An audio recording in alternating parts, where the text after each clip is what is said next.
दोस्तों, आज की कहानी है समधिन की जवानी, समधी का जोश। कहानी पसंद आए तो वीडियो को लाइक एवं सब्सक्राइब जरूर करना। सुरेखा की आंखें नम थी। सुभी के पिता के जाने के बाद किसी ने उससे मनोहार से बात ना की थी। ज्योत्सना के प्रति उसकी सोच नकारात्मक थी, तो ज्योत्सना की भी उसके प्रति।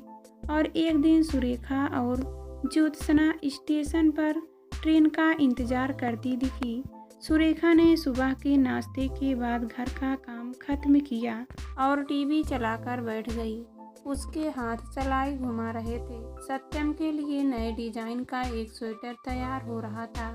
सीरियल में जैसे ही ब्रेक हुआ, ज्योत्सना की आवाज़ सुनाई दी। वह योगा करने के बाद रसोई में आ गई थी चाय बनाने के लिए। चाय का भगोना कहाँ रख दिया है? ज्योत्सना रसोई से ही चिल्लाई। सुरेखा ने वहीं बैठे बैठे जवाब दिया, बर्तन स्टैंड में रखा है। ज्योत्सना की गुस्से में भरी आवाज़ सुनाई दी, रोज ही मैं इस टाइम चाय बनाती हूँ तो बर्तन संगवाए क्यों जाते हैं? सुरेखा चुप होकर सब सुन रही थी। ज्योत्सना बड़बड़ा रही थी, नाक में दम कर रखा है, कुछ भी काम करने जाओ।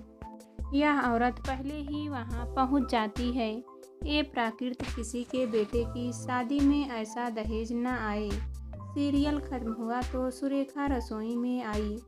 लाइए, मैं बना देती हूँ चाय। ज्योत्सना को उसे सुनने का बहाना मिल गया। मुझ पर रहम करो, बस अपनी बेटी को बिठाकर खिलाती रहो जिसे तुमने कुछ नहीं सिखाया है।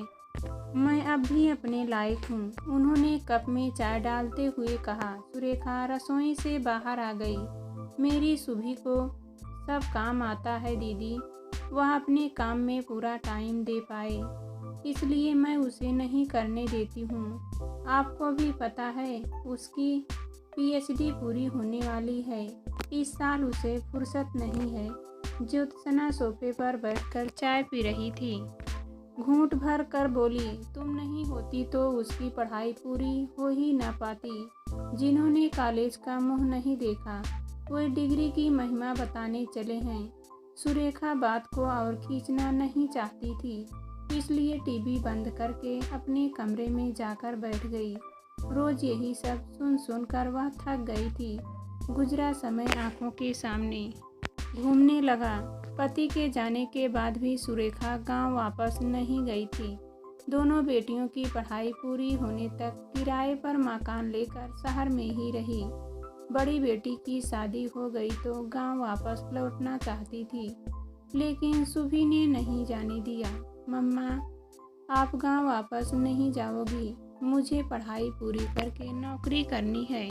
आपको मेरे साथ ही रहना होगा हमेशा। सुभी ने जब छात्रवृत्ति की परीक्षा पास की, तभी किसी रिश्तेदार ने सत्यम के बारे में बताया। लड़का होनहार था, प्राइवेट नौकरी कर रहा था। पापा रिटायर होकर अपने पैतृक शहर में पत्नी के साथ रहते थे। बड़ा भाई विदेश में सब गया था। सत्यम को शादी के बाद सुरेखा को अपने घर रखने में कोई परेशानी न थी। यही कारण था कि सुभी ने शादी के लिए हाँ कर दी थी। शादी के बाद 3 वर्षों तक सब ठीक था, लेकिन पिछले महीने सत्यम के पिता को अचानक दिल का दौरा पड़ा और वे चल बसे। उनकी मम्मी ज्योत्सना भी साथ में आकर रहने लगी। तब से यह निवास घर कम, लड़ाई का मैदान ज़्यादा हो गया था। सुभी और सत्यम दोनों अपने अपने काम पर चले जाते और दोनों समधनों की खूब तू मैं होती। कोई कम न था। सुरेखा को अपनी बेटी की काबिलियत का अभियान था और ज्योत्सना को बेटे की मां होने का। ज्योत्सना पढ़ी लिखी थी, सुबह उठकर योगा करती, शाम को सैर करती, सोशल मीडिया पर भी सक्रिय रहती। पड़ोस में भी उन्होंने सहेलियां बना ली थी। हर परिस्थिति में जीवन जीना उन्हें खूब आता था। दूसरी ओर सुरेखा एक सीधी सादी घरेलू महिला थी। जिम्मेदारियां भी अकेले ही निभाती आ रही थी। जीवन को जीना उसने सीखा ही नहीं था। ज्योत्सना खुश रहे, इसके लिए घर का सब काम वह अकेले ही करती थी। लेकिन ज्योत्सना उसके हर काम में मीन मेख निकाल देती। ज्योत्सना की सहेलियां घर पर आती तो सुरेखा खाने की एक से बढ़कर एक चीज बनाती, लेकिन ज्योत्सना का उसके प्रति रवैया नहीं बदला। कभी पास बैठकर बात करना तो दूर, उसको देखना भी ज्योत्सना को गंवारा न था। सुरेखा की सारी अच्छाई सत्यम की सास होने के दब गई थी। सत्यम सुरेखा की तबीयत के बारे में पूछ लेता तो ज्योत्सना का मुंह फूल जाता। उनका बस चलता तो सत्यम को कभी सुरेखा के पास भी फटकने नहीं देती। एक दिन सत्यम के बॉस घर पर आए तो ज्योत्सना ने बड़े उत्साह से उनका स्वागत किया। उनकी पसंद का खाना भी पास के रेस्टोरेंट से मंगा लिया। सुभी ने मना किया तो ज्योत्सना ने झिड़क दिया, जिस काम को करना नहीं आता हो उसमें सलाह नहीं देनी चाहिए। तुम अपनी मम्मी के पास बैठो, बाकी मैं देख लूँगी। सुभी ने सुरेखा की ओर देखा और दोनों माँ बेटी दूसरे काम में लग गई। बॉस घर आए तो उन्होंने घर के बने खाने की इच्छा जाहिर की। सुरेखा ने तुरंत खाना बना दिया। अब तो ज्योत्सना की सारी अकड़ निकल गई। बॉस चले गए तो उन्होंने सुरेखा को खूब सुनाई, जबकि वह जानती थी कि सुरेखा ने तो स्थिति को संभाला था। सत्यम के हस्तक्षेप के बाद बात खत्म हुई। दिमाग की उथल पुथल को भुलाने के लिए सुरेखा अंदर आ गई। स्वेटर को स्टूल पर रखकर बेड पर लेट गई और कब नींद आई पता ही ना चला। सुभी ने उसे उठाया, मम्मा उठो, खाना खा लेते हैं, सब लोग आपका इंतजार कर रहे हैं। सुरेखा उठकर बैठ गई। बेटा, शाम को खाना मैं नहीं खाती, तुम्हें पता तो है। रात में थोड़ा दूध ले लूँगी, तुम लोग खाना खाओ। सुभी ने जिद नहीं की और बाहर चली गई। खाना खाने के बाद सुभी ने रसोई का काम खत्म किया, सुरेखा को दूध दिया और अपने बेडरूम में आ गई। सत्यम ने पूछा, आज फिर कुछ हुआ है क्या दोनों के बीच? सुभी ने कुर्सी पर बैठते हुए जवाब दिया, होता ही रहता है। दोनों की सोच अलग है, एडजस्ट होने के टाइम तो लगेगा। सुभी ने टेबल लैंप जला दिया और कमरे की लाइट बंद करके कुछ पढ़ने लगी।